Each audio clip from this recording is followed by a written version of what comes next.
ইনস্টাগ্রামে এত ভাইরাল এই রেসিপিটা, মানে যতবারই দেখছি ততবারই দেখেই লোভ লাগছে যে কিরকম হবে খেতে। তো আমিও সেটাই বানিয়েছিলাম, খেতে কিন্তু দুর্দান্ত ছিল।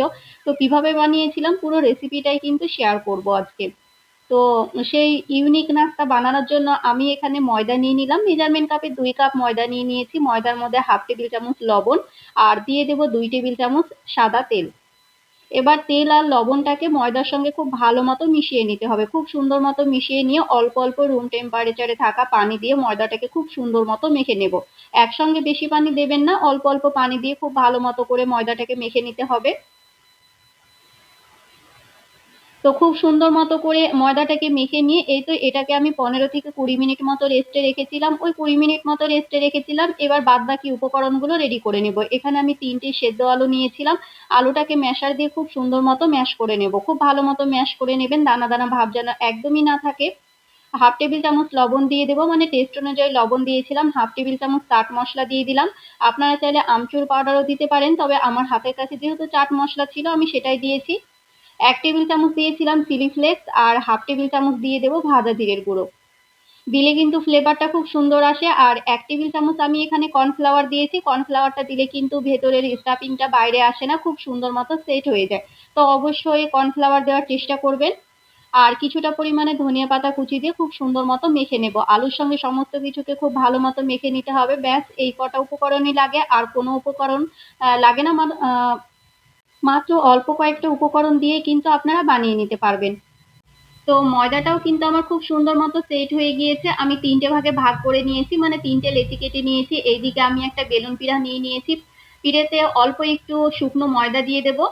ময়দা দিয়ে কিন্তু এটাকে খুব ভালো মতো বেলে নিতে হবে। একটু পাতলা করে বেলে নেব, খুব বেশি মোটা আবার খুব যে বেশি পাতলা সেটা না। সেই রকম করে একটু আইডিয়া করে আপনারা বেলে নেবেন, তবে একটু পাতলা রাখারই চেষ্টা করবেন, তাহলে কিন্তু খুব ভালো হবে, মানে ক্রিপসি ভাবটা হবে খেতে। তো একটা বড় সড়ো রুটির মতো বেলে নিয়েছি, এক এক করে সবগুলো বেলে বেলে নিয়েছিলাম। এবার আমি নাস্তাটা বানিয়ে নেব। রুটির এক অংশটাই এই তো অর্ধেকটা করে আলু দিয়ে দেবো। আপনারা ভিডিওটা একটু লক্ষ্য করলে বুঝতে পারবেন যে আমি কিভাবে ভাজটা দিলাম। সাইডের অংশটা এভাবে কেটে নেব, মানে একটু যেহেতু যেটা বেড়েছিল সেটা আমি কেটে নিয়েছি। এবার এভাবে লম্বালম্বি করে কেটে নিয়ে একটা চামচ দিয়ে দেবো, চামচ কিংবা আপনারা যে কোনো কাঠি দিতে পারেন। এবার দুই দিকে 2 ভাগ করে এভাবে ভাঁজ করে নিতে হবে। ভাঁজ করে নিয়ে ভেতরে চামচটা বের করে নিলে কিন্তু এই তো ইউনিক নাস্তা কিন্তু একদম রেডি, পাতার মতো দেখতে লাগছে। তো আপনারা বাড়িতে একবার হলেও কিন্তু বানিয়ে নিতে পারেন। খেতে খুবই ভালো ছিল, একদম ক্রিস্পি ছিল। বাচ্চারা বড়রা ভীষণ পছন্দ করবে। তো সন্ধ্যের চায়ের সঙ্গে তো জাস্ট জমে যাবে। তো এক এক করে এবার গ্যাসের আঁচটা মিডিয়াম টু হাই ফ্লেম করে দিয়ে খুব সুন্দর মতো করে ভেজে নেব।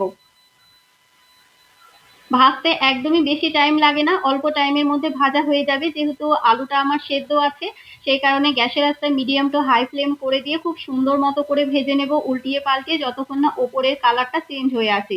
আর এই তো আমার ভেজে নেওয়া হয়ে গিয়েছে। দেখে কতটা লোভনীয় লাগছে না, খেতেও কিন্তু ভীষণ ভালো হয়েছিল। আপনারা একবার হলেও কিন্তু এই মজাদার ইউনিক নাস্তাটা বাড়িতে বানিয়ে নিতে পারেন। সন্ধ্যের চায়ের আড্ডায় তো জমে যাবে। তো কার কার এই রেসিপিটা দেখে লোভ লাগছে অবশ্যই কমেন্ট করে জানাবেন, আর লোভ লাগলে বাড়িতে বানিয়ে খেয়ে নিতে পারেন।